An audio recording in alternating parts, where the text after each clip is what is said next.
भारतीय जनता पक्षाचा आज स्थापना दिवस आहे। फडणवीस आणि बावनकुळेंसह बडे नेते हे यावेळी उपस्थित राहणार आहेत। देशभरामधील भाजप मुख्यालयामध्ये विविध कार्यक्रमांचं आयोजन करण्यात आलेलं आहे। तसंच आयोजन आपल्याला नागपूरमध्ये बघायला मिळत आहे, मुंबईमध्ये बघायला मिळत आहे। भाजपचे महत्त्वाचे नेते हे या ठिकाणी भाजपच्या कार्यालयामध्ये उपस्थित राहणार आहेत। भारतीय जनता पक्षाचा आज स्थापना दिवस 44वा स्थापना दिवस आज साजरा होतोय। फडणवीस बावनकुळेंसह बडे नेते उपस्थित राहणार आणि याच विषयी अधिक माहिती घेऊया। आपल्या सोबत ओम देशमुख आपले प्रतिनिधी सध्या आहेत। ओम, भाजपचा आज स्थापना दिवस आणि या निमित्तानं देशभरामध्ये विविध कार्यक्रमांचं आयोजन केलं जात आहे। मुंबईमध्ये आपल्याला कशा पद्धतीचं आयोजन, एकूणच महाराष्ट्रभरामध्ये कशा पद्धतीचं आयोजन आज पाहायला मिळणार आहे? ओम,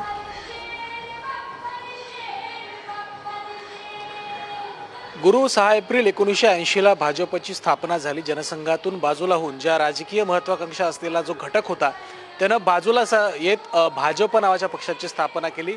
त्या पक्षाचा आज 44वा स्थापना दिवस आहे। गेल्या अनेक वर्षांमध्ये भाजपला एक खूप मोठं व्यापक जनसमर्थन मिळालं आणि या सगळ्या पार्श्वभूमीवर आजचा जो वर्धापन दिन आहे तो खूप महत्त्वाचा आहे। 2024 लोकसभेच्या निवडणुकीच्या पार्श्वभूमीवरती हा वर्धापन दिन देशभरामध्ये साजरा केला जातोय। मुंबईमध्ये जर आपण पाहिलं तर आपण सध्या मुंबईतील दादरमधल्या पक्ष कार्यालयाच्या समोर आहोत। वसंत स्मृती या नावाने हे कार्यालय या ठिकाणी आहे।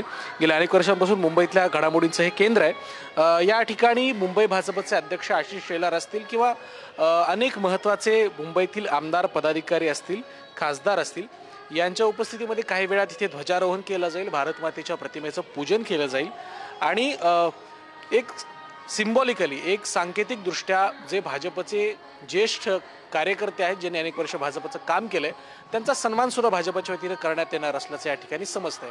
मुंबई ही गेल्या अनेक वर्षांपासून भाजपसाठी महत्त्वाचं केंद्र बनली होती। त्यातच लोकसभेच्या निवडणुकीच्या अनुषंगानं मुंबईतल्या 6 जागांसाठी भाजप आणि महायुती कसोशीनं प्रयत्न करते। या पार्श्वभूमीवरती मुंबईतला हा वर्धापन दिन अधिकाधिक दिमाखदारपणे साजरा करण्यात यावा अशा प्रकारच्या सूचना देण्यात आल्या होत्या। त्यामुळे हा वर्धापन दिन आता इथेच थोड्या वेळात साजरा होतोय। काही वेळात तिथे ध्वजारोहण होईल आणि काही कार्यकर्त्यांना देखील या ठिकाणी सन्मानित करण्यात येणार आहे। कार्यकर्त्यांना संबोधित सुद्धा आशिष शेलार करतील अशी सध्या माहिती आहे।